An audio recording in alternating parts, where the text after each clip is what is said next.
I love The Boys for about 3-ish seasons.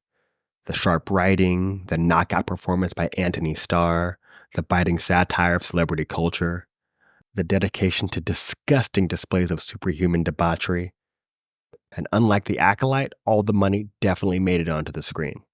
But despite all the big R-rated spectacle, the show has been lacking something.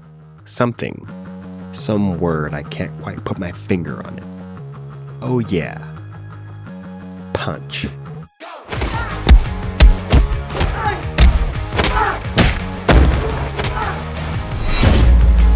With all the prep that goes into scenes like this, and this, and this, how in the name of Jesus, Mary, and Joseph do we get fight scenes like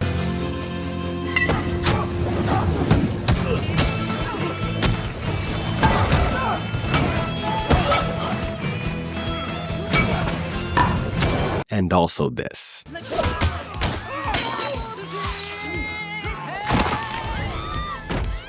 Every single fight scene in the show for some reason looks like it had all the time and budget of a CW show.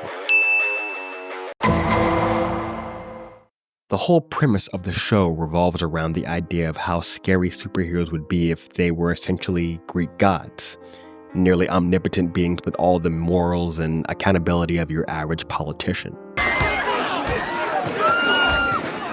Everyone remain calm. We're all very special people.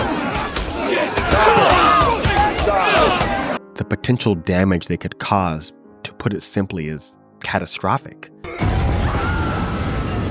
I never really feel like that kind of scale is in the action, with one exception.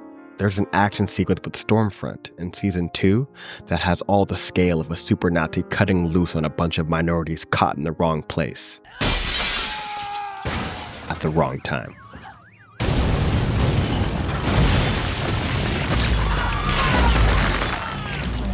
But outside of that, most of the kills feel very Friday the 13th, when they should feel like Brightburn.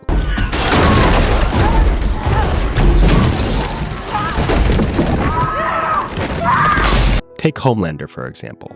A Superman equivalent, bulletproof, flight, laser eyes, and I assume stronger than a locomotive. But 4 seasons in, and we've yet to see him do anything that feels powerful. Sure, he's killed a lot of people, but none of it feels like the wrath of a god. And no, that murder fantasy didn't count. The fight between Homelander and Queen Maeve should have been epic. I mean, it's essentially Superman versus Wonder Woman. They should be headbutting each other into the earth or uppercutting each other into the stratosphere. But instead, we get to watch them dent file cabinets and karate punch each other so hard they fall backwards into unbreakable wooden chairs. Lame, lame, lame, lame, lame! Let's go back to that karate punch for a second and try to add a bit more realism.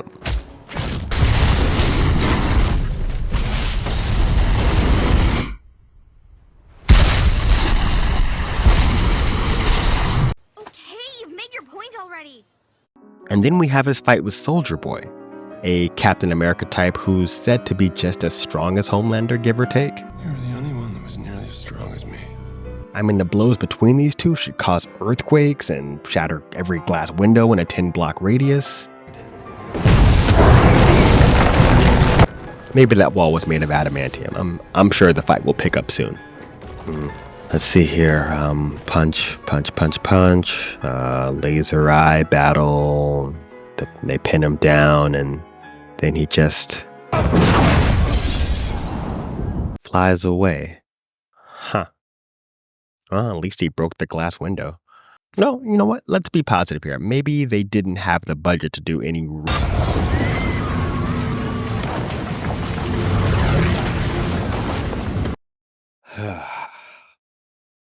All right, moving on.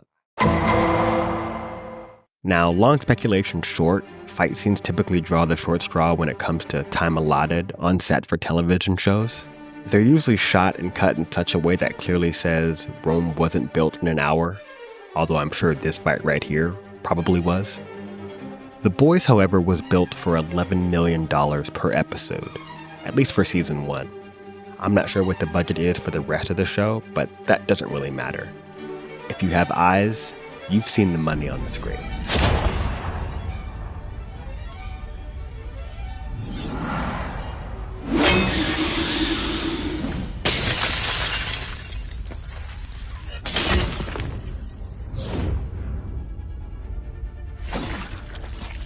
They have the budget, they have the time, and most importantly, I've seen the previs, and they look clean, dynamic, readable, which means this whole bullet point style of editing is a creative choice. It's not necessarily a bad choice either. In all honesty, there are no bad styles of editing, just bad practitioners of said style. Quick cuts have their place, like the scene from The Incredibles, for example. These kinds of cuts are used to connect the audience to Bob's desperation as he's overwhelmed by the incoming onslaught. Another example, and this one, in my opinion, is the greatest quick cut in the history of television.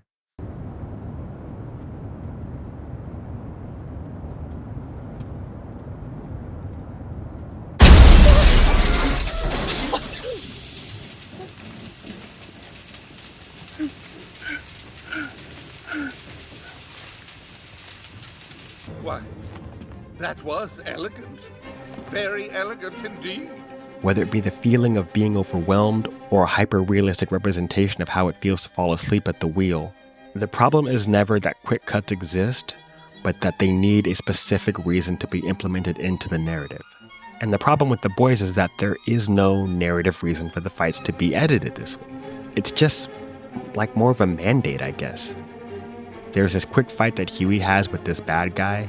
Huey pins the guy's gun to a wall with a picture frame. Bad guy pulls down to punch Huey before throwing him into this room. We cut to that same bad guy, now slashing away at Huey with a knife he pulled out despite having both hands on Huey not that other second earlier.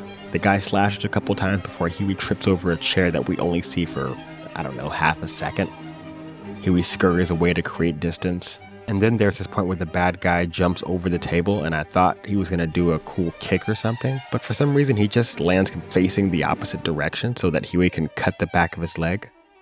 Such a considerate henchman. They fight some more before Huey eventually cuts the guy open.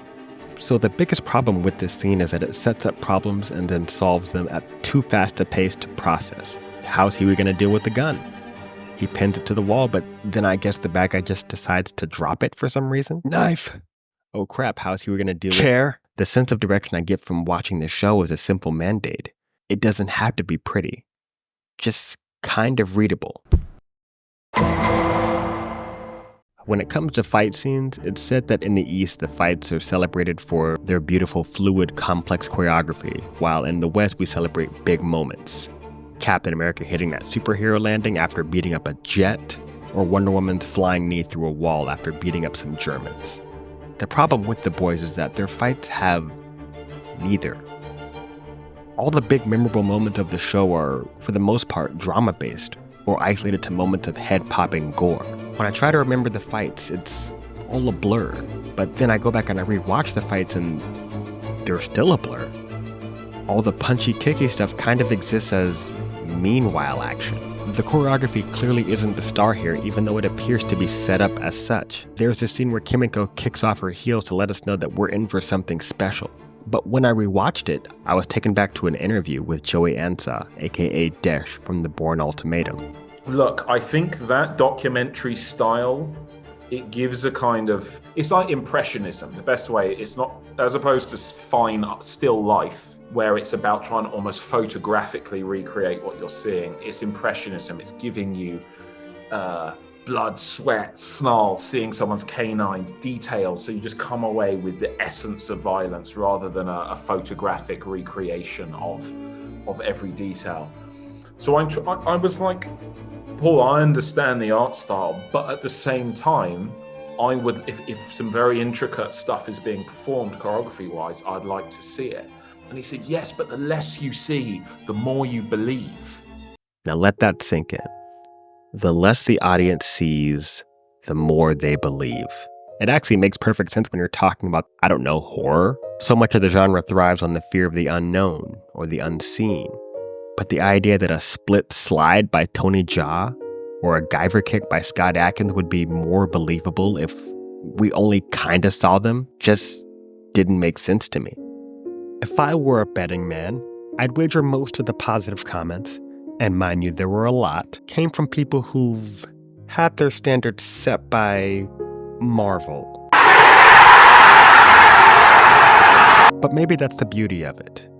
The trick this show is able to pull off, razzle-dazzle the audience with some expensive-looking effects, and hope you don't notice they slack off on other aspects.